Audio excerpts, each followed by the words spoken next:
YCP ప్రభుత్వంలో అభివృద్ధి శూన్యమని ఎన్టీఆర్ జిల్లా తూర్పు నియోజకవర్గ కాంగ్రెస్ ఎంపీ అభ్యర్థి వల్లూరు భార్గవ్ అన్నారు. కాంగ్రెస్తోనే దేశానికి మేలు జరుగుతుందని వెల్లడించారు. బీజేపీ పార్టీ పట్ల చంద్రబాబు వైఖరిని స్పష్టం చేయాలని డిమాండ్ చేశారు. అట్టడుగు వర్గాల అభ్యున్నతికి కృషి చేసే కాంగ్రెస్ పార్టీని గెలిపించాలని ఆయన కోరారు. దేశవ్యాప్తంగా జరుగుతున్నటువంటి ఎన్నికల సమయంలో ఆంధ్రప్రదేశ్లో ఒకసారి చంద్రబాబు నాయుడుకి 5 ఏళ్ళ అవకాశం ఇచ్చారు. జగన్మోహన్ రెడ్డి గారు కూడా ఒకసారి అన్నారు ఇచ్చారు. ఈ రాష్ట్రం అధోగతి పాలైపోయింది. ఒక 100 ఏళ్ళు వెనక్కి వెళ్ళింది.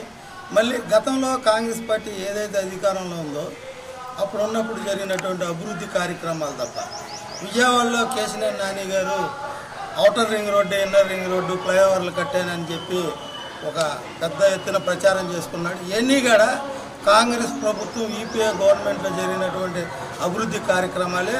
రేపు విజయవాడలో మన వల్లూరు భార్గవ్ గారు విజయవాడ పార్లమెంటుకి ఎన్నిక చేస్తే మళ్ళీ యూపీఏ ప్రభుత్వం ఏ రకమైనటువంటి విజయవాడ నగరానికి అభివృద్ధి కార్యక్రమాలు జరిగినాయో భార్గవ్ గారు కూడా రేపు మన ఇండియా కూటమి తరఫున ఆయన విజయవాడ నగర అభివృద్ధికి కృషి చేస్తారని చెప్పి ఎప్పటికైనా కేశినేని నాని గారు కానీ తెలుగుదేశం కానీ వీళ్ళకి అధికారం గతంలో అప్పచెప్పడం జరిగింది.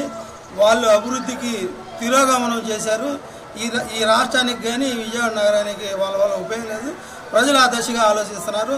భార్గవ గారిని గెలిపించడం జరుగుతుంది. అలాగే తూర్పు నుంచి కొనుగుపాటి నాంచారి గారిని గెలిపించడం జరుగుతుంది. అలాగే సిపిఐ అభ్యర్థులకు కూడా మా సంపూర్ణమైనటువంటి మద్దతు ఉంటుంది.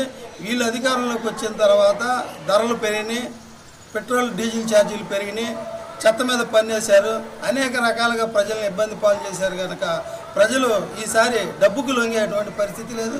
కేవలం రాష్ట్ర అభివృద్ధిని దృష్టిలో పెట్టుకొని కాంగ్రెస్ పార్టీకి ఓటేయడానికి రాష్ట్ర ప్రజలు, దేశ ప్రజలు సిద్ధంగా ఉన్నారని చెప్పి తెలియజేస్తున్నారు.